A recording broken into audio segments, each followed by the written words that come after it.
Hello, everybody, and welcome back to the Sanderlanche podcast. This week, we started in on Edgedancer, the novella that is set between Words of Radiance and Oathbringer. We read the first 7 chapters, as well as the Roshar system essay from Arcanum Unbounded. That is what we will be discussing. In these chapters, Lift heads to a new city, and it turns out she may or may not be after Darkness, our friend who we now know is named Nail, Nin, what have you. So things are, it's maybe not good for her. But I'm Data, and with me today is Jack, Jamie, and Joe. So hang on to something, everybody. The Sanderlanche is about to begin. Watch out because I'm tearing through. The world is turning black and blue. Bursting with color I spin. I'm gliding on a wave of grace. I'm riding, don't you break my pace. Built up a highway to heaven, now I'm breaking it. So yeah, 7 chapters, short chapters, obviously, if we read 7 of them. What did you guys think of the beginning of Edgedancer? This is a neat little story. I don't know who I expected this story to focus on, but Lift probably wasn't high on my list. Jeez, yeah, it's all right. Fun little side trip. I do love the dynamic between her and Wendell. So it's fun to hear that sort of things, and I love seeing the application of her powers. But yeah, I'll just have to see where the story goes. I'm just like, I don't know if like Lift was someone we needed a whole novella about, but we'll see how we go. So interesting stuff. I'm curious to see more, and I want to see more of Nail. So I'm happy for that. Yeah, I agree that this is one of the more interesting relationships we see between a Radiant and a Spren. It's no Stormfather telling Dalinar, "I'll screw you," basically. Fine, but I'll bond with you just to watch you all die or whatever. But it's interesting. Yeah, well, it's like I said last time. Brandon seems to love his odd couple dynamics. Yeah. So this is just another one of those. It does annoy me when she keeps referring to him as a Voidbringer. I'm like, oh, for fuck's sake, get over it. It annoys him too. So there you go. Yeah, I very quickly realized remembered what I didn't love about Lift. And I remember when we read the chapters with Lift in the actual novel, she was really annoying, and then she had just some really good redeeming qualities. Mm-hmm. And I'm like, I'm just seeing the annoying. And you can kind of see when she thinks to herself, like, well, you do know what's going on. Like there is a lot of a front that you're presenting. But God, you drive me nuts. Like, I know I don't hate you, but you annoy me, So I'm hoping that we, as the next couple of weeks go, because it's another 2 episodes. Yeah, roughly 2 more for us. episodes. Yeah. Yep. I'm hoping we see a bit more of that redeeming quality, that really good nature that she's got, because for me, that's what made her a character that I really enjoyed. And I just feel like we didn't really get that today. But I realize it's early in the novella and it's still setting it all up. I am interested in her story. I'm sort of keen to see where that goes. I think we left that on a pretty exciting note. She's definitely, flirting with fire there. That's pretty scary. And, what exactly is her true intention? Poor Wendell, I feel like he is just left out in the dark a lot of the time. Because, we're going after him, but we're not really, but we actually are, because I'm going to draw him to me. It's like, just be honest with your Spren. Just be honest with your Spren. But I do like Wendell. He's cool. I'm hoping we get to learn a little bit more about how she came into her powers, because yes, we already knew that their relationship was a bit different, but there was a bit, and we'll probably come to it, I think it's in one of the first couple of chapters that we read, this is, didn't I ask for, it's like the world to stand still and for her to grow, or no, the other way around, for her to stay the same and the world to change, not her to change and the world to stay the same, or something like that. Yeah. So I thought there's obviously more going on in her backstory and what makes her different. We know that she's a Radiant. She doesn't know that, obviously. Yeah. But good. I'm looking forward to seeing what happens next. Yeah. Sorry, rambling a bit. Well, and it's funny because, we had, like you said, almost the same discussion last time we saw Lift of she's a very divisive character, and some people love her and some people hate her, and you were like, yeah, I can kind of see both sides of that. So Yeah.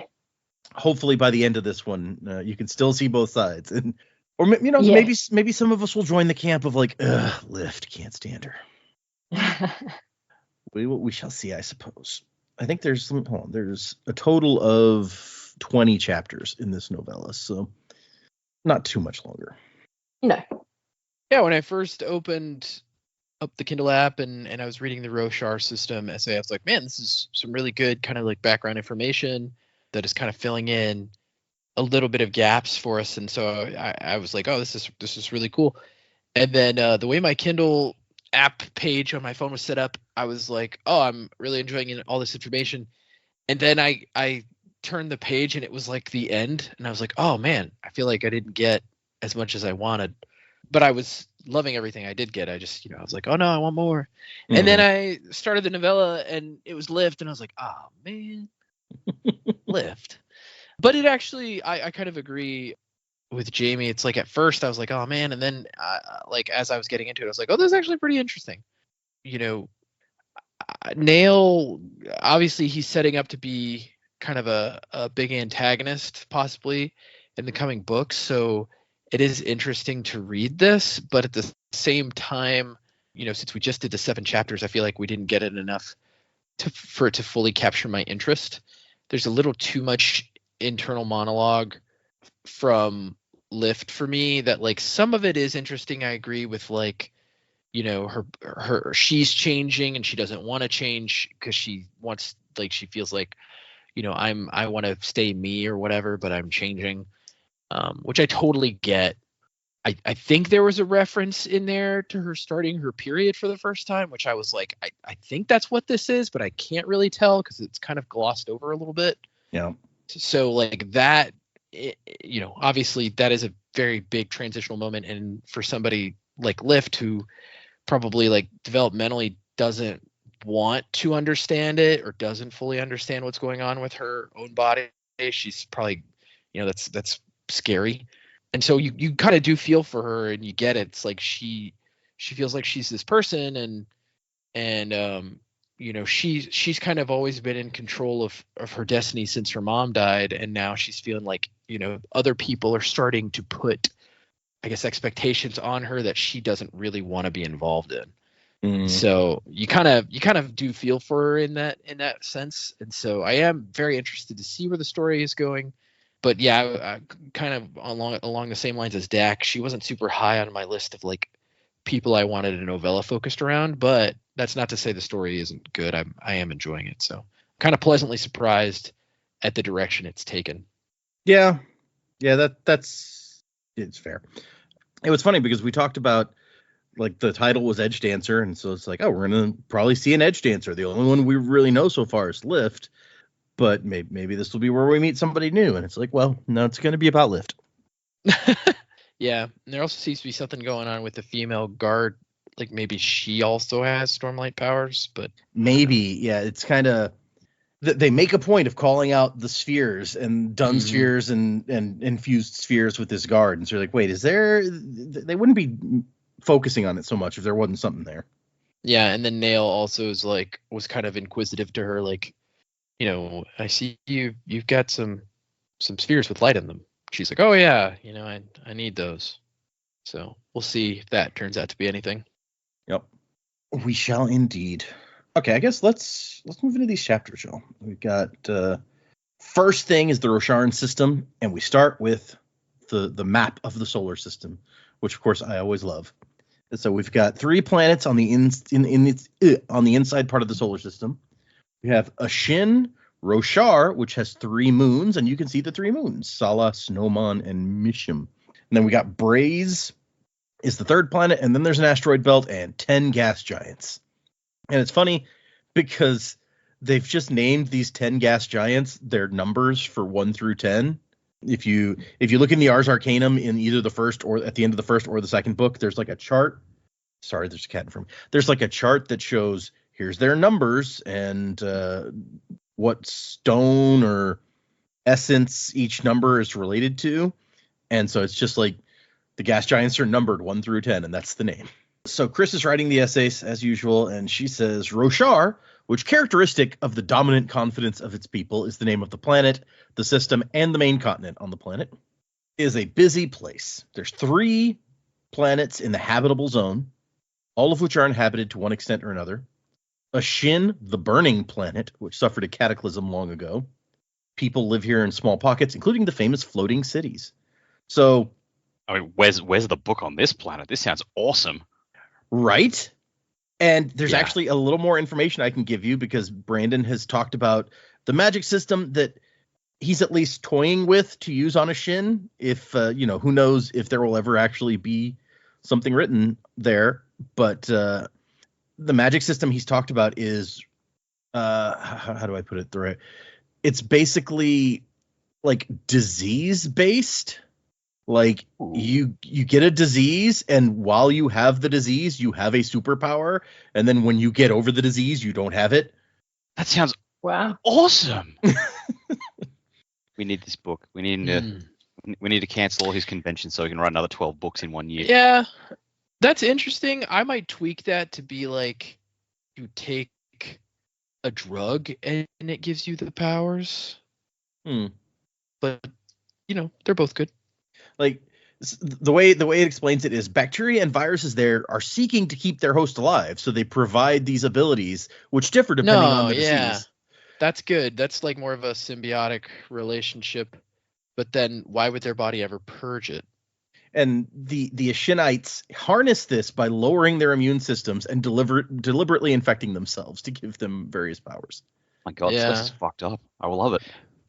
I guess I think that's a really cool idea, but I guess to me the confusion again would be like if their body benefits from it, why would it still fight it off?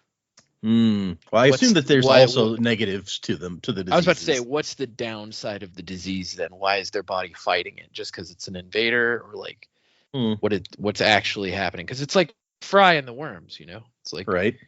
I love what you've become. He's like, what I've become, and then he gets rid of the worms, even though Then he they gets were rid of great the- before him.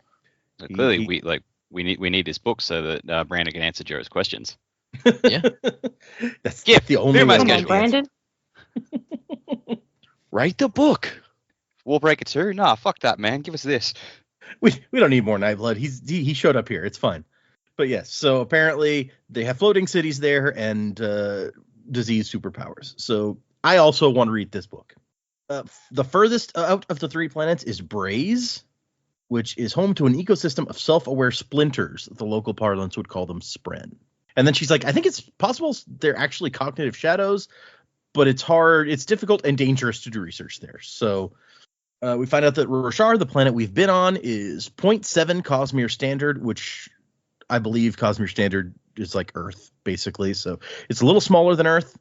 I'm sorry, 0.7 in gravitation and 0.9 in size. So a very little bit smaller than Earth, but gravity is like almost a third lower than Earth. And it has a high oxygen environment, which maybe the lower gravity and the greater oxygen explains something about how you have giant like kaiju crabs and things. Sure, I guess. Bigger fires too, maybe. And she says flame will act strangely here because of the greater oxygen content. So maybe that has something to do with why they developed like a non-flame based light system at some point. The most dramatic relationship is between humans and self-aware Spren, which is the basis for surge binding. We kind of figured that out. But it's not just people that can bond to Spren. Gargantuan crustaceans grow to incredible size without collapsing under their own weight. Not just because the planet has low gravity, but through symbiosis with Spren. Now that was cool. When they Yeah. revealed that, I was like, oh, they're giant crabs with the Spren. That's very interesting. Like now we have to be on the lookout for what Spren are these giant crabs bonded with. Certain animals obtain flight through similar means, which what is the weird flying animal we've heard about? I'm thinking it's probably a sky eel. And actually, if you go back in Words of Radiance to when Shallan encounters the Chasm Fiend, she specifically notes that she sees a certain kind of Spren around the Chasm Fiend, and it's the same one that she's seen around sky eels. So that was there were some hints dropped in there about something or other. And there's even a race of equines who, through the Spren bond, have adapted to life on the planet and attained a high enough level of self-awareness to nearly be sapient. So Now that was there's- cool too. It makes sense, like why their horses are so super smart.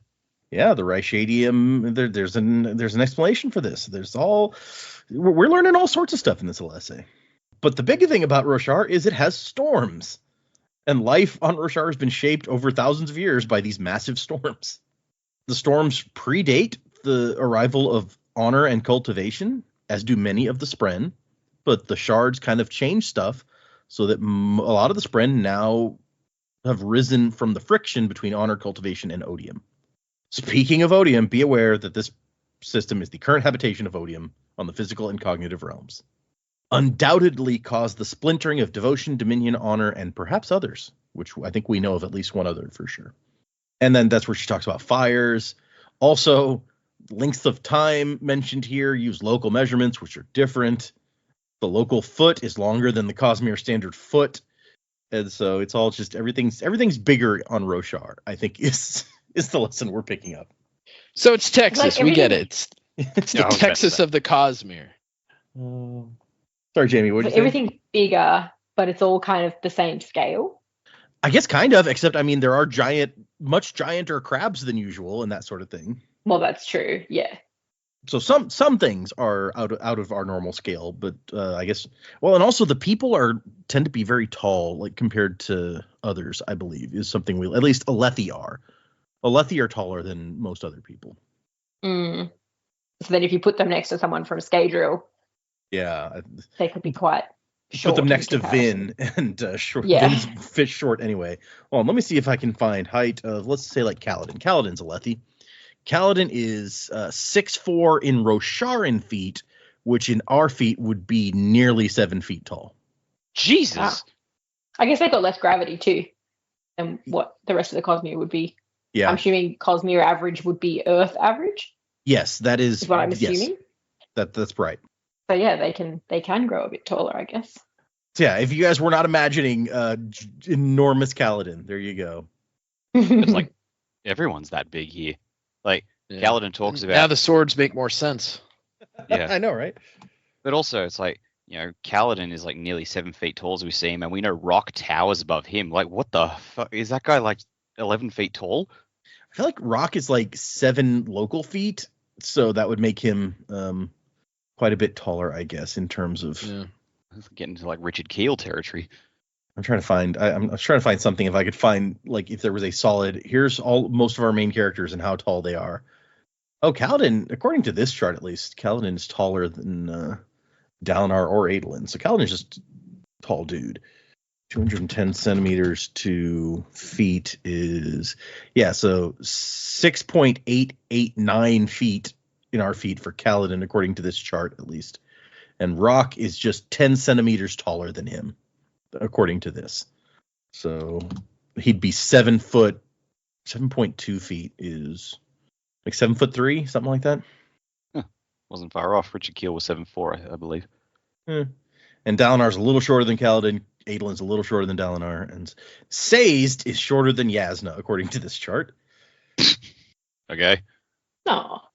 Anyway, random sidetrack about height.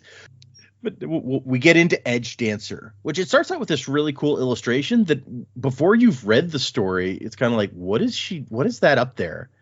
And we find out as we get into the story, that is a city that they've carved out of the ground. That's pretty cool. Yeah, right? And like, I had to go, when she describes the city, I have to come back to this to like understand what she's saying, where it's like, it's almost like a maze, but it's also kind of spirals in towards the center. And the illustration helps a lot. So we start out with Lift. Also, I love that Lift's like chapter header is just a bunch of food. That is so appropriate.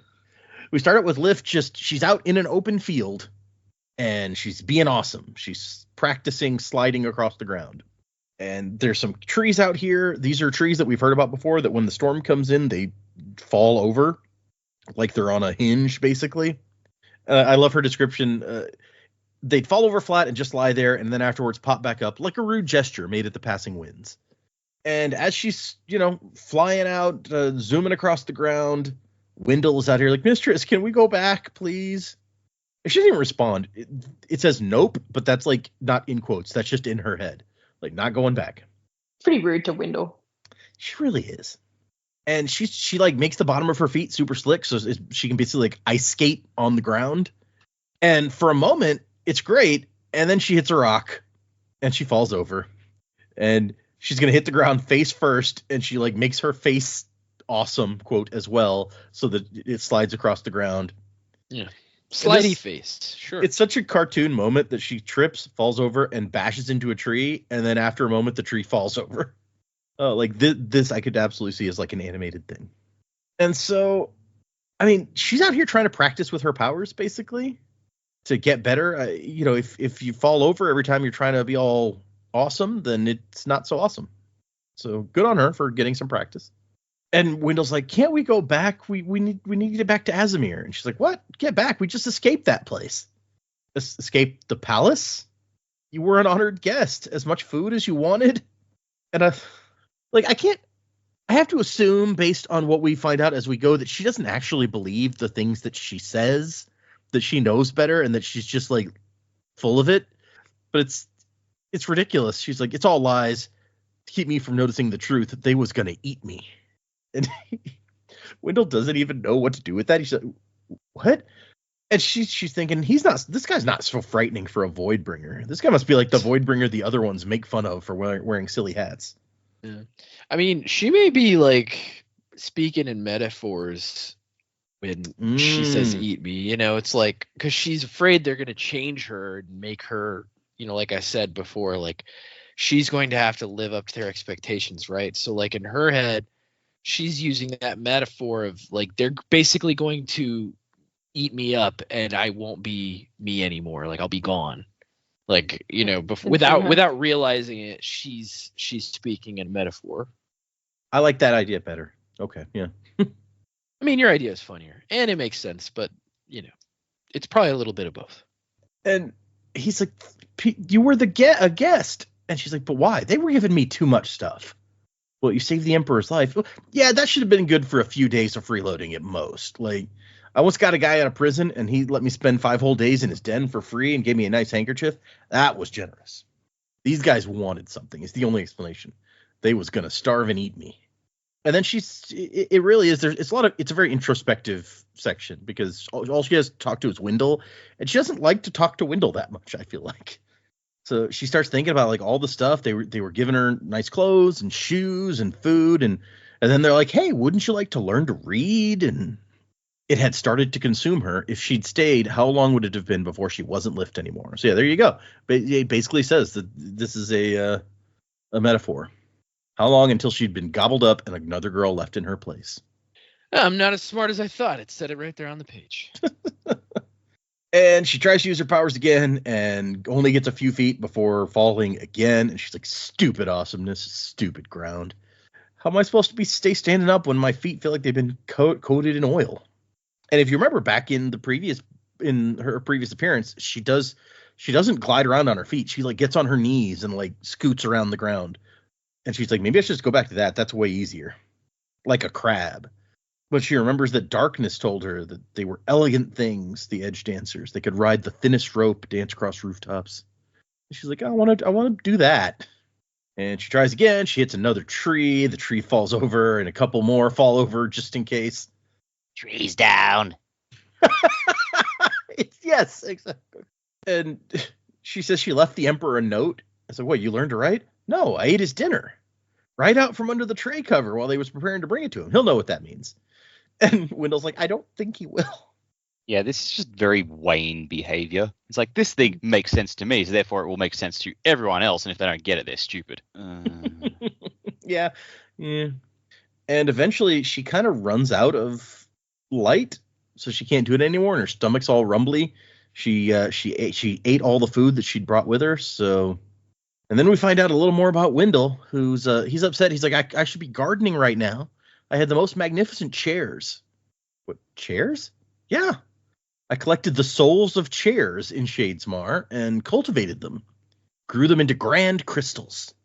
And she's like, wait, you garden chairs? Yeah, like, what else would I garden? Plants?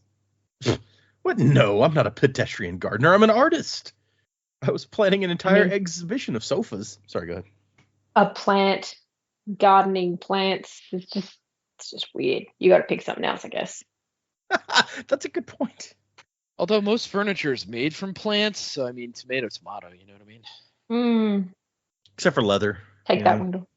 Take that one. Where's he getting cows in Shadesmar? I mean, he's getting the souls of the chairs, so I guess whatever the chair's made out of, honestly, he's not using the... No, Cognitive Cow. That's my new band name. That's a good one. The Ring chose me for this atrocious duty. So apparently there's an organization called The Ring that is in charge of something. No, I thought he meant the One Ring. I thought we were crossing over. I mean, it could be. That would be a hell of a surprise. And then here's towards the end of the chapter is the part where Wendell's like, is this about what happened to you? I don't know a lot about humans, but I think it's natural. I mean, you aren't wounded. And she thinks the wrong things were changing. She was supposed to say the same, and the world was supposed to change around her. She'd asked for that, hadn't she? Had she been lied to? So yeah, I agree that's what I took from that, Joe. But obviously, it's left a little bit vague. Yeah, I mean, it makes sense based on the information we're given. Right. Mm. Poor Lift. She's dealing with all of these things alone, and is she says that she asked to not change, and things are changing. And she's like, what the hell? That's not what's supposed to happen. Yeah, it's very Joey. It's like, no, everyone else but me, God, why?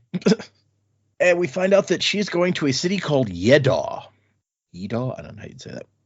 It's in a country called Tashik.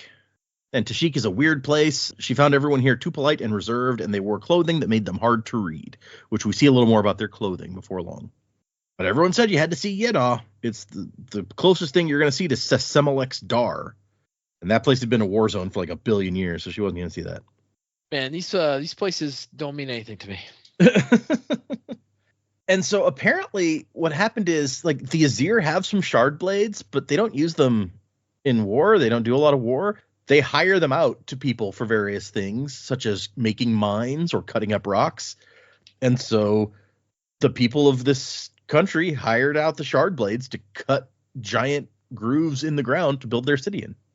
And she's like, that seems real practical to me, like using the royal throne as a stool to reach something on a high shelf. They really shouldn't have yelled at me for that. Okay, that one made me laugh. Yeah.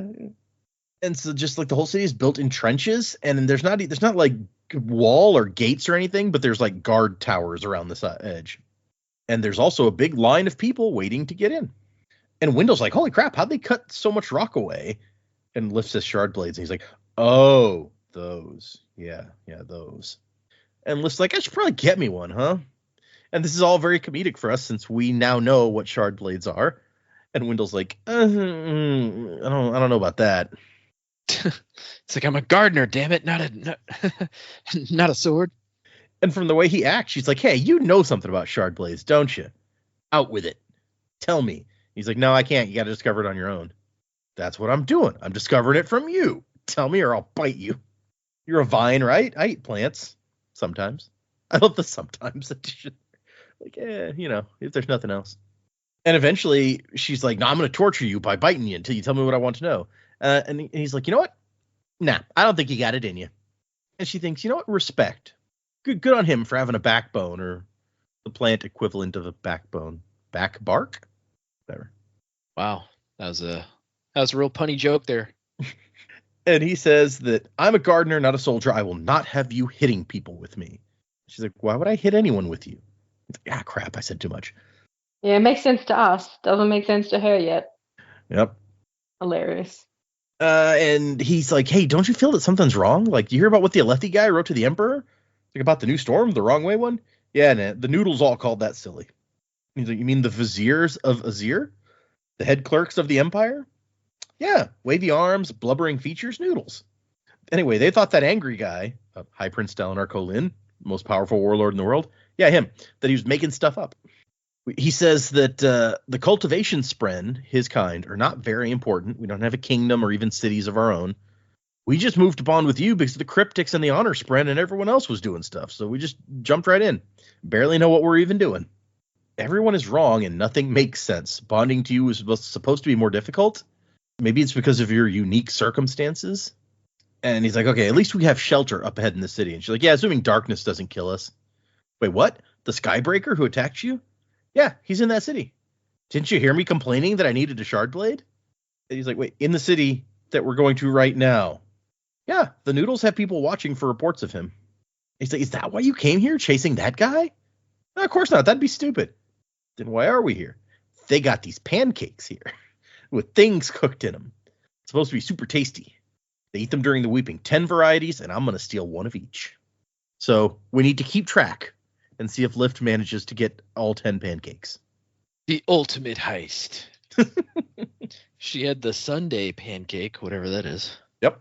Darkness wanted to stop her from using her powers. He's been seen other places. Everyone pays attention to that bald guy who collects the heads of kings, but this guy has been murdering his way across Roshar too. Little people, quiet people. And hey, now they're teamed up.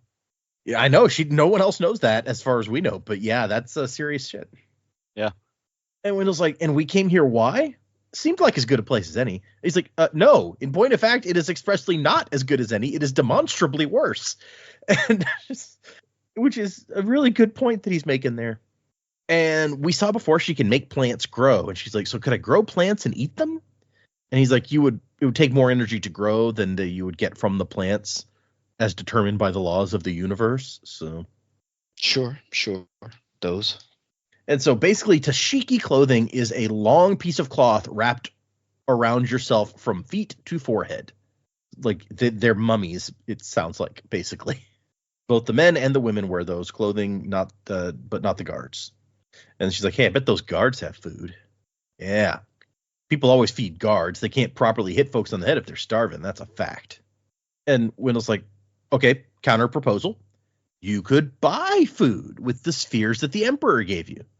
Yeah, I didn't bring those. You didn't bring the money. I ditched it when you weren't looking. Can't get robbed if you don't have money. Just only the logic is just so incredible. Oh boy, this is the tiring part of Lift, right? Because like some of it's fun, some of it's interesting. You know, we get little tidbits here and there, and then you get this. And you're just like, oh god. It's like in trying so hard to be funny, it's just irritating. Right. Only fancy people have money like that. We normal people have to get by some other way, like by getting bags of money. Just, So we cut to one of the guards who is at the entry point into the city, and there's a guy bringing some grain in, and the guard is suspicious. This guy is dressed too nicely to be a farmer.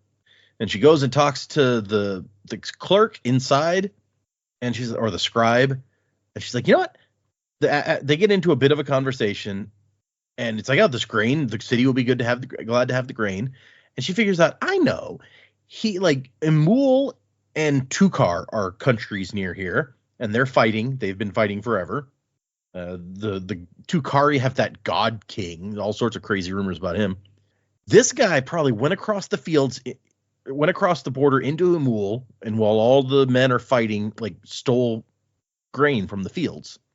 And the scribe's like, yeah, that is probably what happened. I tell you what, tax him as a smuggler and offense, a triple tariff, and the extra tariff funds will go towards feeding refugees. She's like, and that makes her feel all better. She's like, okay, good. I'm glad that we have such great civil ordinances here.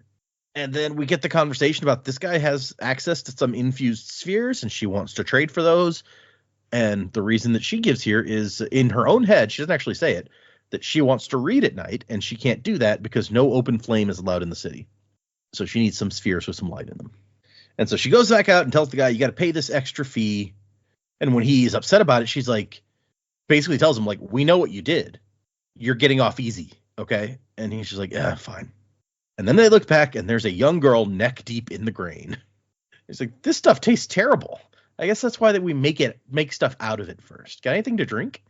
And the guy with the card is like, what the hell? She's ruining my grain. Get her out of there. And the guard's like, get out of there, child. Do you have any parents? Of course I do. Everybody's got parents. Mine are dead, though. What's that? Glib. True. Everyone does have parents of some sort somewhere, whether they are dead or not. She's like, what's that smell? Is that pancakes? And she's like, yeah, Sunday pancakes. You can have one if you... Thanks. And she rushes in there and, like, she offered you some pancakes. You didn't need to slide in there, knock everything over, and then steal them. That's just mean. Didn't she, though? I think she said she could have one, didn't she? Well, she wants more than one. Maybe that's it. She's gonna She take does, in full fact. advantage. She does eat more than one. Yeah. Although we find out later from Wendell that his theory, she's intentionally showed off her powers here to draw attention of darkness. So I guess she did need to do that in that sense. Yeah, she's being cheeky. To her credit, when she knocks over the table, she's like, sorry, didn't mean to do that. And she pops up from behind the table with a pancake sticking out of her mouth. These aren't bad. Pancakes. And so the guards are all trying to grab her, and she's slipping and sliding around. And she's like, hey, what kind of pancake was that? I gotta eat all 10, so she needs to keep track. And the guard's like, get back here. You haven't been processed for immigration. I mean, she told you it was a Sunday pancake, if that's the kind of pancake. And she keeps, like, she squeezes out the window, which the guard's like, that's too small for anyone. How'd she do that? And she goes out to find her, and then she hears, she's back in here. And she comes back out of there with, like, a pancake in each hand and another one in her mouth. And then she, like, causes the wagon full of grain to start moving backwards, and the guard has to, like, grab it to try to keep it from going over the ledge into the city. And whether it's the guard or lift or just luck, the cart does stop right before it goes off the edge, so that's nice. And then there's lift on top of the grain again, eating the last pancake. Hey, these are good. Tuck cake, the guard says. You eat them for prosperity in the year to come. People should eat them all the time then, you know? Maybe. And then Lift kicks open the tailgate of the cart, and all the grain slides out and down into the city below. And then she goes after it. And it falls right down into the immigrant quarter, it says. And the smuggler is pissed off because that was his grain that he worked hard to steal. And I love the chapter ending with, like, how the hell am I going to explain this in a report? And we find out that Lift makes it to the ground because she can grab a hold of Wendell's vines, which we saw her use them to climb a building in her last appearance.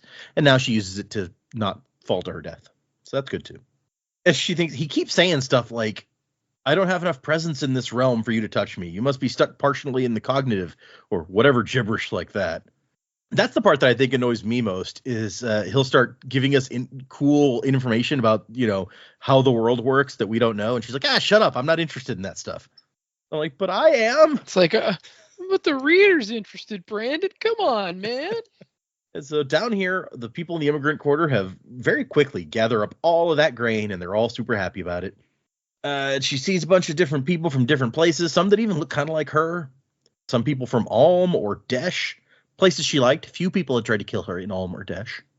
Unfortunately, there wasn't much to steal there unless you liked eating mush, and this strange meat they put in everything came from some beast that lived on mountain slopes, an ugly thing with dirty hair all over it. Liv thought they tasted disgusting, and she'd once tried eating roofing tile. So, she talking about a Yeti? I don't understand what that is. Yeah, I really want to know what that is. It makes me think of like a sheep or a goat or something, maybe. Yeah. And so I'm like, yeah, mutton's not the best, I guess. Oh man, roast lamb is fucking amazing. Lamb chops and yeah, okay, I do like. You're right. I don't know that I've ever had goat. I think I've only had it in like I've had goat. curry.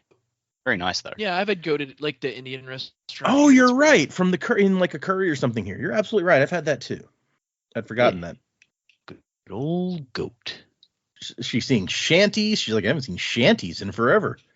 Mostly because if you build crappy shanties, they get blown away when the high storm comes along. Right. Leaves you just sitting on a chamber pot looking stupid with no walls. Jurassic Park style. And then, you know, as long as the dinosaur doesn't eat you, then you're ahead of that guy. Chasm Fiend. Okay, yeah. Just don't build your shanty near chasms. It's fine. And apparently they build everything here up on like stilts, kind of. All the buildings inside these trenches or whatever. So to give the water place to go when the storm comes. And she's like, I think the water should still wash this place away. But obviously it doesn't, or the place wouldn't be here, so whatever. And Wendell's like, okay, so you got us here. So what are we going to do? Food. But you just ate. Yeah, I used up all that energy getting away from the guards. I'm hungrier than when I started. And she's like, couldn't you just waited in line?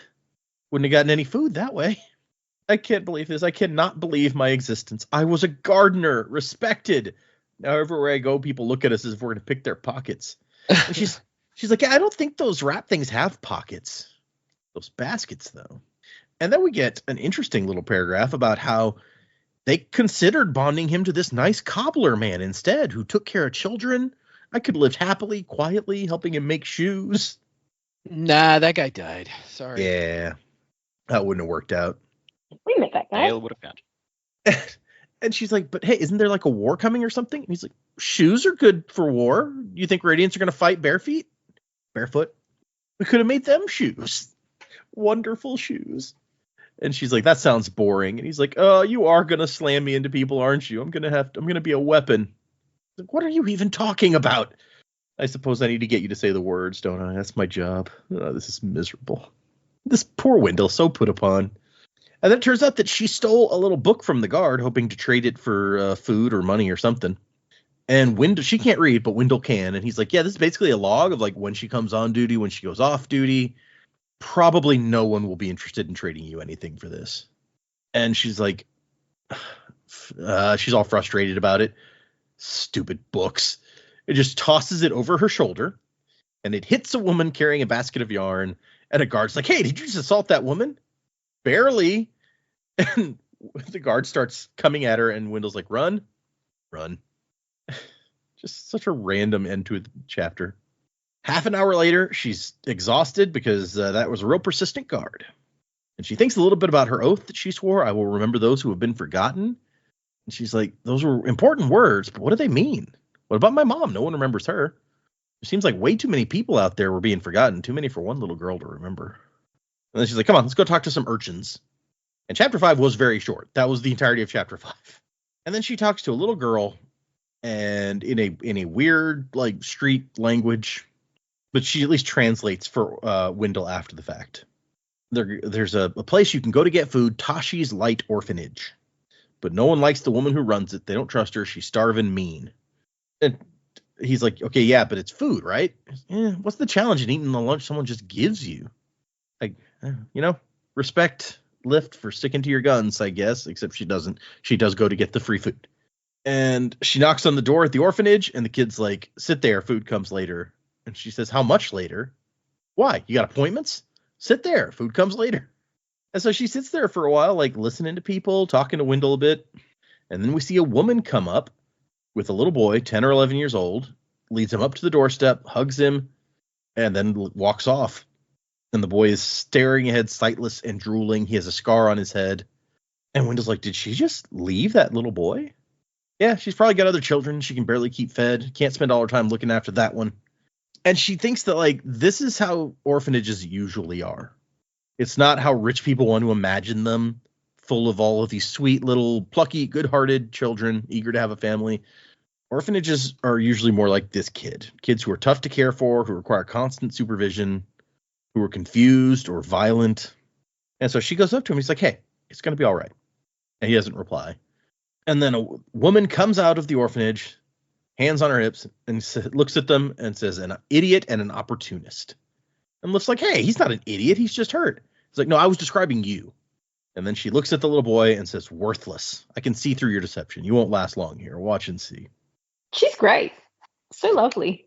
She does take the kid into the orphanage. So, I mean, yeah. But not the nicest lady. Yeah, so then she comes across and we get that explained shortly. Makes sense. And she tells Lift, you can have 3 meals. You pick when you want them, but after 3, you're done.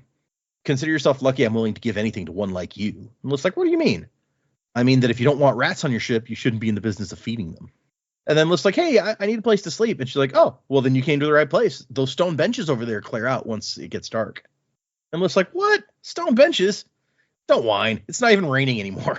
And slams the door in her face. But then the kid from before brings her some food. And Lift's like, you don't have any pancakes, do you? I got a goal to eat all of the door in face again. All right. And then an old guy who's sitting there wearing one of those shikwa is what the garment is called, says, don't be too hard on the lady. It's hard being the one who handles everyone else's problems. Like Lift's like, man, I should sleep on rock benches. I should go steal her pillow. That's Lift's revenge. And we find out that this lady is called the Stump. Awesome name. Love it. No notes. Because she won't be blown by any storm. I'll agree with you. It's a fun name. She has a business of trading spheres. If you find someone who will trade with her, she will reward you handsomely. And then this guy wants Lift to answer a question. What body part do you feel the most like? And Lift's like, that's a stupid question. If anything, I'm a nose because I'm filled with all kind of weird crud and you never know what's going to fall out. And the guy's like, oh, interesting. She goes, that wasn't meant to be helpful. Yes, but it was honest, which is the cornerstone of good philosophy. And I like Lift's end line here. It's like, as fun as it was talking crazy stuff with you, I got somewhere important to be. And Wendell's like, wait, you do? Yeah, I got an appointment. We get to our last chapter. Her appointment is she found out from that book, and Wendell, when the guard gets off duty, so she's following the guard back to where she lives. And on the way, they have a discussion about... that was useful information. Yeah, right. They have a discussion about the lady at the orphanage, and Lift's like, yeah, some kind of scam. She's probably laundering money for criminals or like trying to guilt people into giving her donations. Anytime you can make someone else feel something, you've got power over them. And Wendell's like, I guess? Got to make sure that never happens to me, Lift said. It's how you stay strong, see? So yeah, just don't feel anything ever. It's all good. And so they follow the guard back to her house, and they they stake out a good spot to watch from where Lift can lay down in some like branches or vines or something like that. The farmers here grew these pods in little slits of stone just under a foot wide, and the vines bunch up there. That way they get wedged, the pods get wedged in and don't fly free in storms. So it's all part of the plan. And she tells Wendell, you don't need sleep, right? I'm going to go to sleep. You let me know if the captain leaves or if anyone else shows up. And eventually, when the sun is just coming up, he does wake her up. And he's like, I don't know how you did it, but Darkness himself just walked in there. You did come to the city chasing him. And she's like, yeah, pure coincidence. Like, why is she so resistant to admit it? Yeah, she just doesn't want to admit it. And he's like, no, it's not. You showed your powers off to that guard captain knowing she'd write a report and knowing that it would get his attention. He's like, I can't search the whole city for one man. I needed him to come to me. And she says, he kills people. He murders people that don't seem connected. The viziers are confused, but I'm not. He's hunting someone in this city, someone with powers, someone like me. So it seems like Lift has maybe come here to protect someone who can't necessarily protect themselves, which actually sounds more like a Kaladin thing than a Lift thing, but... Lift does surprise us. Yeah. And she has him make some vines so she can climb down and listen to what's going on. And Darkness is Nail. We know his name. She doesn't. He's in there quizzing the guard captain on exactly what happened. He is a special operative of the prince, a title she's never heard of before. And he says, it is an ancient but rarely used designation. Explain to me what this child did. And she gives him an explanation and says the big crime was when she dumped all that grain on the city. The merchant has already filed suit against the city guard for willful neglect of duty. And Darkness is like, yeah, I know that. His case is weak. He hadn't been approved for entry, so he didn't come under your jurisdiction. If anything, he needs to file against the highway guard for banditry. And she's like, yeah, that's what I told him. So Nail knows the laws real well, in this area at least. And then he's like, okay, but did she glow? And the captain's hesitant to answer that. He's like, did she glow? Yes, I swear I'm of sound mind. I wasn't just seeing things. And was she slippery to the touch? Slicker than if she'd been oiled, sir. He's like, okay, sign this. And she's like, dude, can you tell me what's going on? I've never heard of anything like this. And he goes, it is not material for you to know. Okay. But you had me sign stuff. Cool. Thanks. Appreciate that. I wonder if it was like a statement or I don't know. Probably. And then as he's walking out, he sees the infused spheres. And he's like, oh, lucky to have that these days. And she said, I traded for them. And he's like, and you have some done ones on the wall over here. Yeah, they ran out weeks ago. Is this relevant? No. Remember your orders, Captain. And the chapter ends with Darkness leaving. And Wendell's like, okay, we found him. Now what? And Lift says, now we follow him. And that's the end. So we've had a very interesting start. And it is so weird to me that she resists for so long, admitting to Wendell, who only she can talk to and see. It's not like he's going to tell anyone else. Well, she thinks he's an evil Voidbringer, so maybe. But she's like, doesn't want to admit why she's here until it's completely obvious. What do you guys, predicaments? What do you guys think? Where are we going? now that we've seen Lift experience or seen what Lift is here for, I should say. Legitimately, I have no idea. I don't know what to expect from this. I wasn't expecting to see Lift again at all. So now we have a story involving her. I'm like, okay, what are you even doing? Because she's like what we saw of her before. She always struck me as a, almost Aladdin-ish at the start of the movie. It's like just live one day at a time, do what you got to do to survive, and keep on moving. She's not exactly a planner. So like, all right, well, she has a plan. That doesn't seem like her from what little we know. So I'm rambling. I don't know what to expect. I don't know what she's up to. I look forward to her running into Nail again, because I feel, okay, they're going to have to bump into each other at the end of the story now that we know he's there. Maybe they could throw us all for a loop, and he tries to recruit her into the Skybreakers or something, rather than try and kill her. He's like, all right, you know what? You could be useful. I don't know how likely that is, but that's the only thing I've really got to make an assumption of. So there's your volcano. That would be unexpected after what we saw last time. I could go for that. Yeah, I also like a bit of a rug pull. It would be. I also like your picture of Lift as Aladdin. I hadn't considered that before, but that totally does fit. Him like running around singing One Jump or whatever at the beginning of the movie. Absolutely. That feels very Lift. Yeah. Well, I guess she's really more of the monkey because she's got the bad attitude. So Windle is Aladdin. Interesting. Monkey's Aladdin, obsessed with food.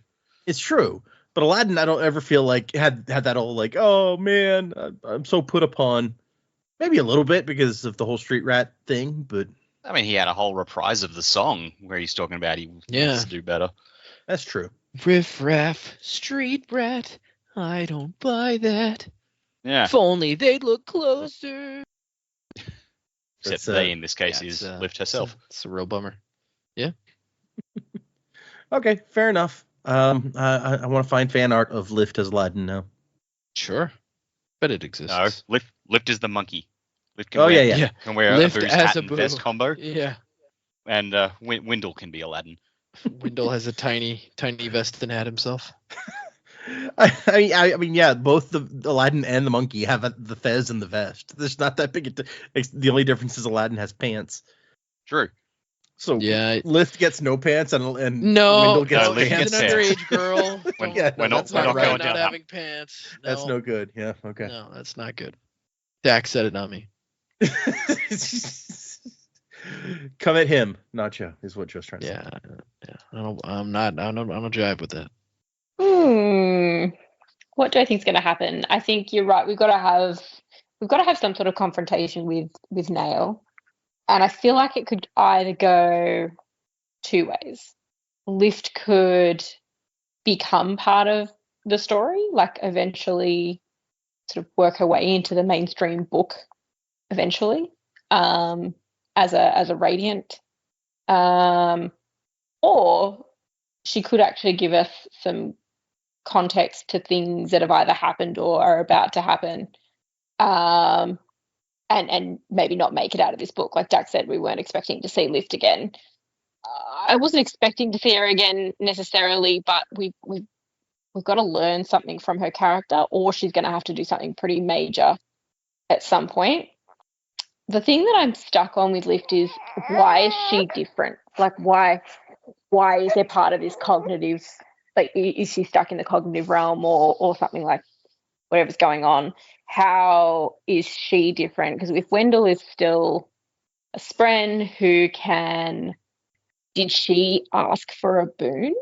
And this was like the curse that sort of came along with it, which could then give us some context or information surrounding Dalinar. Bit of relevance there or something, but I don't know how it's going to play out yet. So she's not going to take out darkness with the storyline with Seth and all that sort of stuff. He's going to have to make it out. So my bet is it's not looking particularly good for Lift for the rest of the novella, and maybe we won't ever see her again, which would be sad. Would be sad for some people for sure. I mean, if you guys end up hating her by the end of the novella, then maybe you're like, yeah, I'm okay with it now. That'd be sad. Well, not that sad. Yeah, okay. These are some interesting possibilities I like. And I like how you basically, it's like, could go really well for her. Maybe she becomes main character. Maybe she ends up dead. Who knows? So you cover a couple of bases. Yeah, I mean, because we know we're going to have more Radiance show up. Yep. I'm interested to see how Wendell's going to get her to say the words, because on some level she can pick up on things really well, but yet she refuses to listen to the source that's right in front of her. Or maybe she knows what to do, she just won't. And maybe we see someone refuse to become the Radiant. She's got her awesomeness, and that's all she needs. I also like, yeah, I know. I also like the idea that you had about, like, did she ask for a boon? Are we going to maybe get some more insight into how that whole thing works? Because we've heard a couple, I mean, Dalinar, but also a couple of interludes where people talk about it, but it's this weird, mysterious thing. Yeah. Yeah, I want to learn more about that for sure. The old magic. It's old. It's magical, you know. Yeah, that's all there is to it. Yep. Yeah, like, what more do you need, really? Yeah, what do you want? Yeah, I kind of like what Jamie was saying. I kind of agree that it could go one of two ways. My ideas were a little bit different. I think this is low possibility, which is why I'm going to say it first. But Nail's recruiting people, you know, for his whole deal.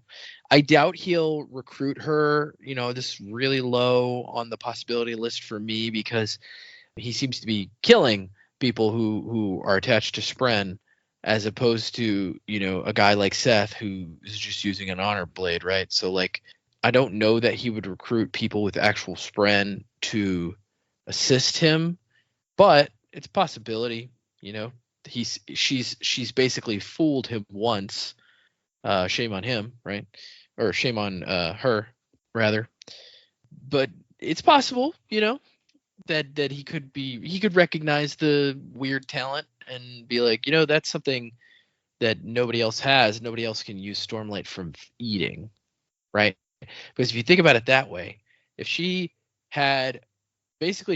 worked in tandem with somebody who could transmute things into food, she could just have unlimited sources of Stormlight just by continuously eating.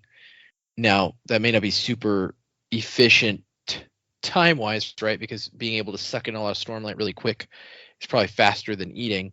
But at the same time, you know, when there's no Stormlight around, she has the upper hand if she has food. Yeah. So there's some possibilities there. I think the more likely thing that could happen at the end of this, it could kind of branch into two ways. Either, you know, she gets the best of him in some way and, like, is able to basically get something from him or get something over on him that is an advantage to her, and she rides off into the sunset. Or she's able to at least use this confrontation with him to figure out how to say the words, turn Wendell into a blade, and then ride off, you know, better able to defend herself for whatever comes next. And I agree with Jamie that, you know, she might even become a main character, maybe not in the next book, or maybe not even the next two books, maybe in the fifth book she joins, like, the main group of protagonists and is able to, like, be a part of it, right? Because they're, you know, she's technically a Radiant, and so that might be something that this novella is eventually setting up for. Or, you know, better yet, she may show up in the very next book, since you were having us read this, which I know, you know, you probably had us read this here just because it happens right after. It seemingly might happen right after Words of Radiance, right after the events of Words of Radiance. So it would be a good time to read it. But it could set up for something in the next book, the immediate next book as well. So, but yeah, I mean, we're still pretty early in the story. They haven't actually had a confrontation. Lift is being very vague about what her actual goal is, and so we're just kind of have to go on the ride. But there's some definitely some cool possibilities for what could happen. We don't know. I don't know that we've seen, you know, we don't have any Radiant that's as young as her in our main storyline, and so to have somebody that young, but with the amount of power that she has, if she can learn how to use her awesomeness well, that's the potential for some pretty cool stuff. Yeah, I think the guard thinks that she's like 10 or 11 here, so I think she may be I think we may have found that she was a little bit older than that, like she's 13 or something. 12 maybe.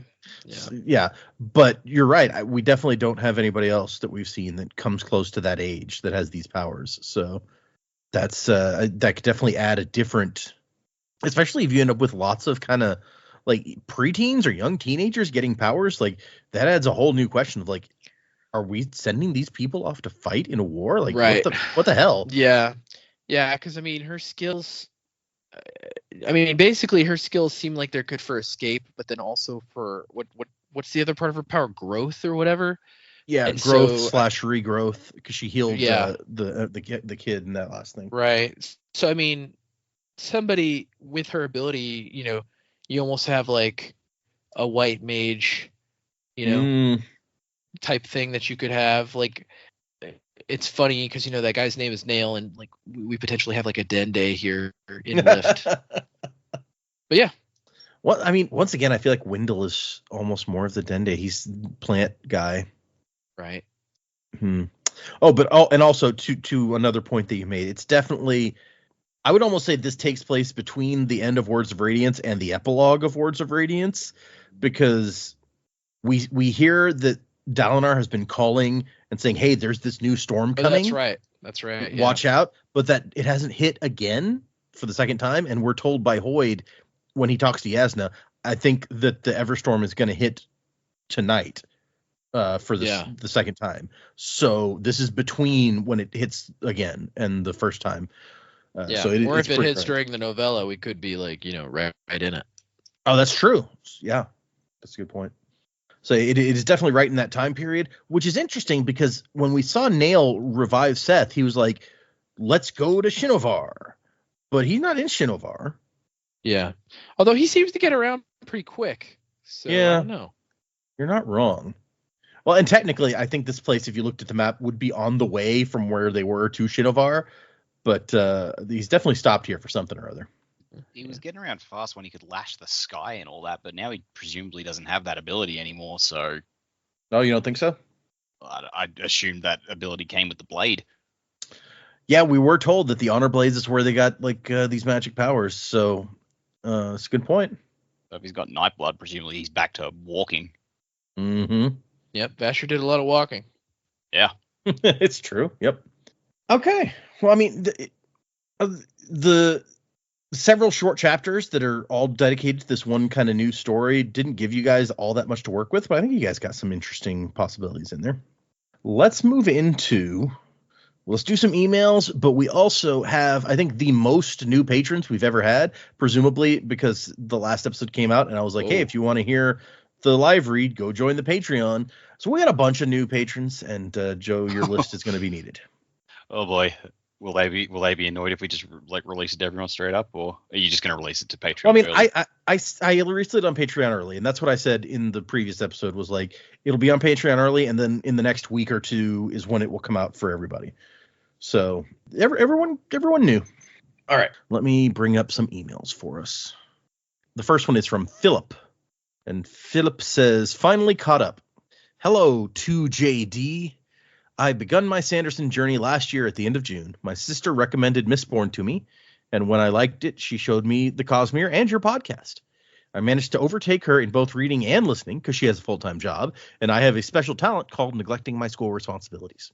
Funny little detail for you. When you started Words of Radiance, I did not know who Brandon Sanderson is, and now I've read every Cosmere book except for half of Wind and Truth, and I've caught up to your podcast. I truly pity you guys. I absolutely could not manage what you do, although I think your way of reading has a nice side effect. That is, that you're not really influenced by seasonal emotions while reading. I myself read Well of Ascension in about a day and a half and loved the book, but after listening to your podcast, I realized some of the mistakes it has and was surprised that it was my favorite of the trilogy. When I remember back, I just finished all my responsibilities for the semester and probably was just happy by default. So that might have influenced me in some way. I wanted to write a long email after I catch up, so I have a notepad and stuff I want to comment on. So I'm sorry if this is a long email. And about some mistakes, as I'm from the Czech Republic and spelling is my weakest link in English. First of all, want to send you pictures of my sad-eyed dog, Amy. So hold on, I got to share dog pictures with you guys. So here is Amy. Very cute pupper. Aww. Oh, Very sweet. cute dog. I would have loved to send my 2 parrots too, but my grandma took turns in killing them, sadly. Wow. Oh, wow, What? that's a bummer. We went on vacation and gave them to my grandma. She let one escape into the wild, and then we had another vacation, and we left the other one with my second grandma, and she accidentally forgot it outside in a cage when a storm struck. The Ah! bird tried to escape Oh, so no. hard, it killed itself. Now I'm sad-eyed. Yeah, right? Yeah. After reading Sanderson, I'm a little worried one of them is Tonk Fa with a light weaving, so I will tread carefully. I'm sad, poor birds. Secondly, I was really surprised when you said Dak and Data are not your real names. I just thought Dak's parents wanted to be extra, but also wanted a Doug, and that Data's parents really like Data from Star Trek. Also, I'm sorry, Jamie, but every time your name is said, I think of Jamie Tart from Ted Lasso and his funny accent, so at least you make me laugh. I've never watched Ted Lasso, so... It's good. I've never seen it. Yeah. Yeah, it's good. I like it. Thirdly, is that a word? Yeah? Is that a word? Maybe. It should be if it's not. There you go. I wanted to talk about name pronunciation. Being from the Czech Republic, our language is beautiful in a way that we have a set pronunciation rules. So when I see a word, I instantly know how to pronounce it. So I use it on names too, except for obviously English sounding names like Wayne and Breeze, for example. I'm not going to explain the rules, but I will spell your names in Czech based on how they are pronounced in English, and maybe you will understand better. So Data is... Oh, have fun with this, Data. It is Data, D-E-J-T-A. Joe is D, and then Z with the mark over it, and then O-U. Okay. Dak is D-A-K. And then Always a Jamie... fucking D-A-K. Right? Jamie is D, and then that Z with the mark over it again. E-J-M-I, but the I doesn't have a dot. It has a little, like, what do you call that? Umlaut? No, it's not an umlaut. It's like, it looks like an apostrophe, I guess, instead of a dot on the I. So that is interesting. Accent mark, I That's think. cool. Is There's a what those are spelling of called. Jamie I've never had. So So you completely threw me off with your pronunciation of Marasai, whatever. But I found myself pronouncing it the same as you after listening. It's also the reason why I beat you to one prediction in Era 2, which is probably the only one I guess sooner than you, and that is that Milan is actually Melon. I guessed it because Milan is a male name here, and I know an old grumpy dude who's named Milan, so it bothered me so much I stopped reading and then realized a bit later. That's true. Milan does show up and has like the lamest, most see-through pseudonym as a human. Fourthly, I will just keep doing this. At one point, Joe asked how the podcast changed our views. Well, before, my all-time favorite character was Wayne. I just really enjoyed whenever he was on the page, and he was loads of fun. Then I realized sometimes he is indeed a dick to his friends, and now I don't like him that much. But he's still high up there. Maybe part of why I didn't find him that annoying was I didn't really like Steris till the end of the second book, kind of like Wayne. So I didn't mind him being mean to her. I'm not sure That Wayne... is the point. That is the point where like a lot of us turned on Wayne a bit as well when he started being a dick to her after we started liking her at the end of the first book. Yeah. I'm not sure Wayne ever comes around on Steris, like, completely. We get to a point where he, like, waxes, like, stop being mean to her, and he's, like, less mean, but I don't think they're ever, like, friends.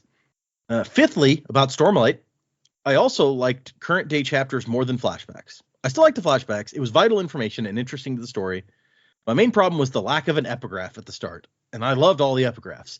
So I got sad when I got to a flashback and see that there isn't one.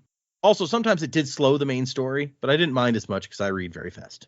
In one episode, Dak asked who our favorite side character is. Now I know Sigil isn't much of a side character. After all, he's one of the main Bridge 4 ones. And he kept trying to test Cal's power. He became one of my favorite instantly. Also, being Hoyd's apprentice just speaks for itself. I would call Sigil a side character.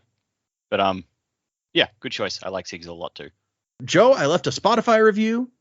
And if I could write something in it, I would write, "We hate Sam over here. Spook, Alrian, and Moash."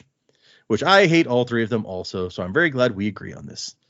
Also, you said somewhere along the way that Fire Soul is not that useful. I counter. Imagine the middle of the summer, you store all the heat that you don't need, and then in the middle of the winter, you can use it. That's good. I hadn't thought of that. So if someday you hear the name Fidlip, pronounced like Philip with a D in the middle, on Patreon one day, even though you give powers randomly. Please remember your biggest Czech fan who hates extreme temperatures. Right. And he does include a picture of his 5-star Patreon review. Or not Patreon, sorry. Spot. Yeah. There's not a warmth type of misting power, right? I mean, tin makes you feel stuff more, so it would make the harsh weather even worse on you. I don't know if that would be nice. No, probably don't want that. Storing senses and all that good stuff. Why don't we go with a smoker? I think smokers are cool. Okay. Buzzing with the burn? Also, there's something in here that I've considered telling you, but it's a slight spoiler, so I'm going to skip over that. Sorry, Philip. It's about a video game that you like and how it relates to some future book. Ooh. Specifically to Joe, in case that was unclear. Lastly, I absolutely love Possum Hunters, but my all-time favorite is when you started talking like Bane. I was walking down the street and laughed so hard an old couple looked at me like I was crazy. Oh, I didn't even... I've done a Bane a few times. I don't remember when that started, but... I think you and Dak did like a Bane back and forth one time, I think was... That sounds familiar. Yeah. Also, I know I can't know the future book, but what video game? Can I know that? No. Okay. When we get there, we will definitely talk about it. But I feel like putting it even in your head is potentially gonna let you like sniff out a spoiler in some way. Wow. Ooh. And then Philip wrote again a little bit later because the first email came in like February 17th. This one's been sitting for a while. And noted like sometimes you guys forget stuff through the podcast, and I keep telling myself, how could these people forget? I heard it like a week ago, and then I remember it was like half a year for you. It feels really bizarre listening to so many years in such little time. Yeah, that's something that amazes me too. Is sometimes every once in a while Theta will bring up something that we've talked about in the past, and I'm like, I have no memory of that. Like, it's just not. When we're sitting here and we're doing the show and we're discussing the book, really my brain moves on, and like I almost make it akin to like this is not a none of the bits. If we do a bit, it's pretty off the cuff here. We don't write material for the show when we do the podcast. Like that's not something that we do. It's all scripted, 100% scripted. Right. It's probably pretty clear that it's not scripted. I mean, if me and Dak start doing some jokey thing, it's usually improvised. I may have thought of something funny before the show when I was reading the book, but half the time I forget that thing by the time we're recording the show. But anyway, my point in that is like I think of it as akin to like acting on a show for like a long time, right? You talk to these actors that did TV shows years and years ago, and it's like you're a fan of it, or you watch the show and you like the show, and if you ask them a question about a specific episode, they'd be like, I don't know, man, I don't know. That was a week of my life that I spent on that one episode, and then I moved on and that episode was over. Like, I don't remember that, sorry. And you have some actors that are actually super into the projects that they've done, but like I think a really famous one that sticks out in my head is like Gillian Anderson. She has these people that are huge fans of the X-Files, and she's just like I got to be honest, that was kind of just a paycheck for me. Like I don't really remember most of making that show. Not that this is a paycheck for me. I don't get paid for this. But anyway. Obviously, I remember every detail clearly. And if I ever do remember more, it's probably because after we record the episode, I then have to re-listen to it sometimes more than once to get it fully edited. So that's very different. Data's doing the most. Meanwhile, we live it while we record it, and then it's done. I know Dak and Jamie every once in a while listen to some old episodes, right? Yeah, Not so much these days. You're like, we have a life now. Ouch! Anybody who listens to our show. Well, I mean, they've already heard it also. First time. We've already lived it. Yeah. And then they sent us a couple questions. Who do you predict will have flashbacks in books 3 through 5? We talked about book 3 last time. Who you guys thought? No. Let's see. Book 4 is Rhythm of War, and book 5 is Wind and Truth. If that helps you guys try to predict who might have flashbacks. I guess that would really just depend on who's still alive. Like if all our main characters are still alive, we have a big pool to choose from. Okay, I'm going to step in for 1 second there because Actually, Brandon told us, I don't remember if it was around when book 2 was published. He told us here's going to be the perspective characters with flashbacks for like all 10 books. He didn't tell us which one was Wow. with which book, but he was like, here are the characters who are going to end up getting flashbacks.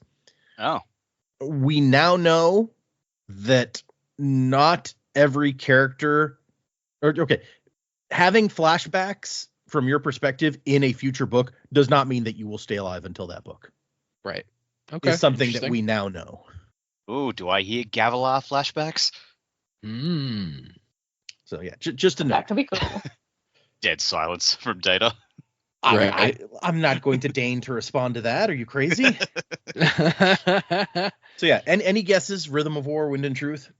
I sort of thought Rhythm of War maybe was like Parshendi flashback. So maybe Eshonai, if she was still alive. But because Rhythm. I Yeah. didn't know that. yeah, that's That's kind true. of really all I had. Okay, I mean Yeah. that's a good thought. Eshonai Yeah. would make sense. Yeah. Even if she's not still alive, like Data said, we might still Well, have true. flashbacks. Yeah. I'm pretty sure she's still alive. We haven't seen the body, you know. Yeah. Plus, Not it was like until it got Maybe we eaten get by a giant Verlaine. crab. Oh, could be Relaine Oh, also. maybe. Yeah. Relaine could be cool. hmm The night King Gavilar died, Relaine was somewhere else. The night King Gavilar died, I was a child in my hometown. Okay, let's see. Second, adding a bit of context, when I talked to my sister about Stormlight, I said The Way of Kings is my least favorite, and she said, "What, you don't like it?" And I explained, "No, I loved it. I just love the other ones more." So do you have any Cosmere books that you actually dislike? Not like me, but like legit did not like it. I don't think so from your reactions, but I was wondering. I have to say, thinking back on it, there are some nice moments, and obviously there's a lot of story progression that's necessary for the trilogy as a whole. But I'm still not a big fan of Well of Ascension. Too much politicking for me Okay. in that book. And then the ending was kind of meh. Didn't love it. Okay. Anybody else? Warbreaker. Sure. Like, plenty of good things about it and plenty of good ideas, but yeah, just like on the whole, I'm just like, just reading through it, I'm just like, this is taking a while to get going, and then when it does get going, it cuts off halfway through, and it's like, I get that, you know, that's where Brandon wanted it to end, but for me, it was not a satisfying ending to the story. True. Yeah, I don't think That was anyone. abrupt. I don't think anyone who listened to our coverage of that will be surprised by it. Oh yeah, I've brought that up many times. I'm like a broken record. I think that was shaping up to be like my favorite book that we had read. And then it was so abrupt in how it ended. And I was just like, what? And Yeah. so definitely satisfying overall. I think the thing that got us through Well of Ascension, because the politics in that drove us nuts. But I think the thing that got us through is that we knew the story wasn't over. Whereas with Warbreaker, it was like, that's it. That's all you've got to read. Yeah. I mean, we now know that some of that goes on. But in terms of like for us, we were reading a standalone story that was just like, hang on, what? Yeah. Yeah. That's Yeah. Warbreaker was and Warbreaker had some really cool characters in it too, which is so it was kind of a bummer how quickly it just kind of was like, okay, we're done. Yeah, like I think like all the books that have had negatives about them, like that we've like haven't liked as much as the others, they've still got good things about them, but on the whole, it's just like, I don't really know. I do remember when we were reading Warbreaker, and I was thinking, like, I didn't dislike Elantris, but it definitely was a step down from the Mistborn trilogy. But reading Warbreaker, I was looking back and appreciating Elantris a lot more. But I probably have to reread Elantris again. It's like, now, is that just biased because of Warbreaker and not Elantris on its own terms? Yeah. Elantris, to me at least, was kind of a solid. Like, it didn't feel. I don't remember it being super abrupt, right? We kind of had a solid like mounting crisis and then climax and then falling action. Yeah, like with Elantris. Elantris. Elantris was paced pretty well. Yeah. Aside from because he had to keep going through that triad of characters, chapter setup, and every so often we get a chapter that was just like dude, we really didn't need this. Nothing like this gave us nothing. But aside from that, like the way the plot unfolded, the mysteries were revealed, and the climax Yeah. played out. Like structurally, it was really good. Yeah. The only weird side detour I feel like in that book was like the weird ritualistic king sacrifice stuff. I was like, oh, that's weird. That was that was a bit, Other than that, oh, we were not ready for that. no, was not ready. Interesting. Yeah, I doubt anyone listening could disagree that they would have liked more to that ending. It is still like one of the favorites among a lot of fans. So I don't know that they would go that far as to agree with that. That it made the experience bad for them. But I bet that they would have still appreciated more to that ending. So I can definitely see. Well, I think that's why it hits so hard with the abrupt ending, right? Because I think the world, the magic system, the characters, they're all very enjoyable. And then it hits you hard at the end because you're like, oh man, I was really enjoying this, and I just felt like I got cheated a little bit. Okay. So that was the end of that email. And after that really long email, we're going to do one really short email. This one is from Joey Gecko. Joey says, Hey, Joey Gex. The title is Adium equals Volcanoes Vindicated. Hey, folks. Oh boy. Was just listening to a secret history episode and your conversation around some detail I'm a little too stoned to remember. The point being, since Adium is Addie's body and Addie destroyed Scadrial with what? Volcanoes. Ipso facto, Dak was clearly correct for what Adium is. But Addie? I think you may still be a little stoned, my man. I mean, I think we kind of had this conversation before. That's like it's not like he was wrong, but not entirely. This is Not once too again, far off. This is the fans trying to take like something very silly I said early on in the show before we had any clue what was going on, and they're trying to make me feel better about how silly it was. And it's like, no, it's okay. In a roundabout way, you were correct. Like, people, I love that you guys are looking out for me and trying to make me not feel like an idiot with these sorts of things. But it's okay. It was a dumb thing for me to say then. It's okay to look back and just go, it was just dumb. You don't have to try and make me feel better about it. We've embraced it as a show, Fair. You know what, Joey Kex, we're glad to hear from you, though. Yeah. No, Keep gecking. again, Maybe stop again, smoking. I appreciate that you're all looking out for me. I do. Okay, Keep gecking. Are we just going to let that go? I was just going to move on. Yep. Keep gecking. Slow down on the smoking. Oh gosh. Okay, let's move on to new patrons because we got a bunch of them. I appreciate you guys wanting to join the Patreon to hear the live read, even though you knew it was coming out for free. You jumped on the train. You guys are awesome. I hope you're enjoying all of the other audio clips of me rambling all alone for the most part. And of course the Possum Hunters are still out there. So, Sure. Let's start the list here. We got Banjo Bob. Banjo Bob, you're a subsumer. You store energy. Okay. Enjoy that, Bob. Bob used to always email us at the start, didn't he? I remember that. Yes. Yep. I think it was in the Discord too. The next one is Amigo Cat. Amigo Cat, you're an archivist. You store memories. Archivist is one that I always feel like I would enjoy personally. Yeah, that's cool. Being able to just like pull something out and be like, oh yeah, this is that thing. You could read a whole book and just like pull it back up whenever you want. On the other hand, I like keeping all the trivia in my brains, and then not having access to it would bother me. I would like have the book stored in one of my minds, and then I'd be like, well, let me go ahead and read the book also, so I still have some of that stuff in my head.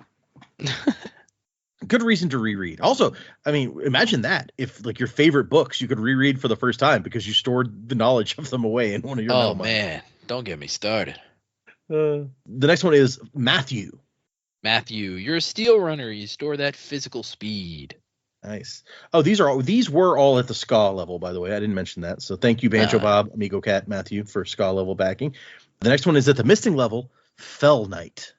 Fell Knight, you're a pinnacle. You store determination. That's you can be determined in your fellness. But sure. I assume that in this definition, it's not like fell as in you fell down, but it's like like a intimidating. You're fell. Like terribly evil, I think, is another definition of fell. Terribly evil. There you go. So I assume that's what we're going for here, and you're not like, I'm a knight who tripped and on a rock and fell over. Yeah. I mean, a lot of evil guys are really determined, you know. It's true. Our next skull level backer is Steven. Steven, you're a gasper. You store breath. Nice. Gasping away. And then we have it also at skull level, Eric. Eric, you're a brute. You store physical strength. Eric is a tough guy. Got it. Again, at the skull level is Fromenza. Fromenza, you are a skimmer. You store physical weight like our good friend Wax. Nice.